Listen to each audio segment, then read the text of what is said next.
Our Standard and Our Hope. By C.H. Mackintosh. There are two very important principles presented in Revelation 3 verses 3 and 11, which are profoundly interesting, but clear, simple, easily grasped, and full of power, when understood, two distinct things which characterize the overcomer. The first is the truth that has been communicated, and the second, the hope that is set before us. We find these two things illustrated in Israel's history, and in the history of the Church of God, what He has given us, and what is held out before us. These two things are to form your character and mine. We are not to be influenced by the character of things around, or the present condition of the people of God, but we are to be influenced by what God has given, and what He will give. We are apt to be discouraged and disheartened by the state of things around, and to surrender everything because of the ruin, and thus get paralyzed. But if you get hold of these two things, or rather if they get hold of you, they will enable you to stem the tide and to be an overcomer. You are to remember what you have received and heard, and cherish the hope of glory. We have Protestantism before us in Sardis. You must always distinguish between a work of the Spirit of God and the state of things resulting from it through man's interference, human management, earthly machinery, stereotyping the form when the power was gone. The Reformation was a distinct work of the Spirit of God, a wave of spiritual power. Protestantism is the powerless form which, through human weakness and Satan's craft, has followed that glorious season of divine visitation. 50 years ago there was a very distinct movement of the Spirit of God, which drew many out of the enclosures of Christendom. But what use has been made of it? When the energy, freshness, and bloom of the Spirit had departed, what followed, in many cases? Why, people slipped into what may be called dead brethrenism, and there is nothing worse than that, because the corruption of the best thing is the worst corruption. What is our moral safeguard? Simply to hold fast what we have received, and to live in the blessed hope of Christ's coming, to realize in our own souls the power of what God has given and what He will give. We find illustrations of this in Old Testament times. All the great reformatory movements in Israel were characterized by this very thing. It was so in Jehoshaphat's time, and in Hezekiah's time. The Lord calls back His people to the original standard, to what they had received at the first. Hezekiah goes back to Moses, as his authority to maintain the divine standard in the celebration of the Passover. Many might have said, "Oh, it is all hopeless, your national unity is gone." Even Solomon had left abominations behind him. The devil suggests to lower the standard because of the ruin, but Hezekiah did not listen to that. He was an overcomer. A tide of blessing rolled in, such as had not been known since the days of Solomon.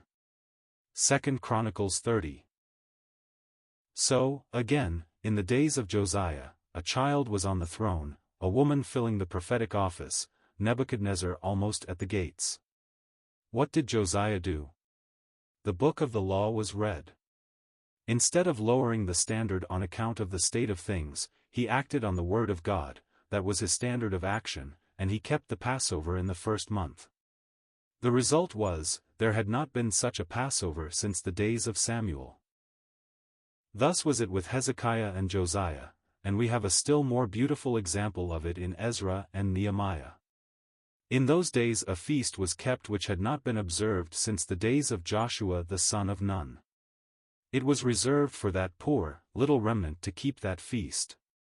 They were overcomers, they went back to God, and to what He had given at the beginning.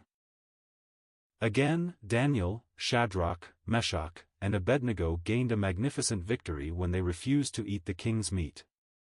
They would not yield one hair's breadth. Were not they overcomers? They might have said, "God in His governmental dealings has sent us into captivity, why should we refuse to eat the king's meat?" But no. They were enabled to hold up the standard of God in the midst of the ruin around. It was the same with Daniel. He stood in unshaken faithfulness, and gained a splendid victory. It was not to make a show that he opened his windows, and prayed towards Jerusalem, but to maintain the truth of God. He prayed towards God's center, and he was called the servant of the living God. If these had surrendered, they would have lost their victories, and God would have been dishonored. All this bears upon us in a very distinct way, in the midst of Protestantism. It makes the Word of God of unspeakable value to us. It is not a question of setting up our own opinion or authority, but we are called on to maintain the truth of God, and nothing else, and if you do not get hold of that, you do not know where you are. It might have been said to Josiah, when he broke down the high places built by Solomon, 2 Kings 23 verse 13, "Who are you, to set yourself up against Solomon, and the institution set up by a great man like him?" But it was not a question of Josiah versus Solomon, but of God versus error. And now, as to our second great principle, namely, that our character is also to be formed by what is before us, the coming of the Lord. But mark here, the church of Sardis, instead of being cheered by the church's proper hope, the bright and morning star, is warned, "If, therefore, thou shalt not watch, I will come on thee as a thief, and thou shalt not know what hour I will come upon thee." This is how he will come upon the world, as a thief. We belong to the region of light, our proper hope is the morning star, which is only seen by those who are watching during the night. The reason why Sardis is warned, instead of cheered by the hope of his coming, is, that it has sunk down to the world's level, low, lifeless, sapless Christianity, and it will overtake them as a thief. This is what Protestantism is threatened with, and what you are threatened with, if you let yourself go down with the stream, like a dead fish. The Lord is awakening the hearts of his people to a deeper sense of this. He is giving them to see that nothing will do, save downright reality. If we have not this, we have nothing. It is one thing to have doctrines in the mind, and another thing altogether to have Christ in the heart and Christ in the life. He is coming for me, and I have to watch for the bright and morning star. Now let my heart rise up, and overcome the condition of things around. If I find saints in that condition, I seek to rouse them out of it. If you want to instruct saints, you must bring them back to the truth you have received, what God gave at the beginning. Build on what God has given you, and on the hope that is set before you. I find it a great thing to say to anyone, "Are you prepared to abandon everything that will not bear the test of the Word of God, to take your stand on that?" Hold fast the standard of the truth of God, and do not accept anything less, even though you may be alone.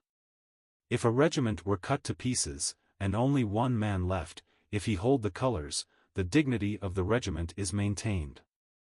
It is not a question of results, but of being true to Christ, to be really alive in a scene which is characterized by having a name to live, while dead. We want something more than mere profession. Even the breaking of bread may become an empty formality. We want more power and freshness, more living devotedness to the person of Christ. We are called to overcome. The hearing ear is found only with the overcomer increasingly. May our hearts be stirred up to desire it.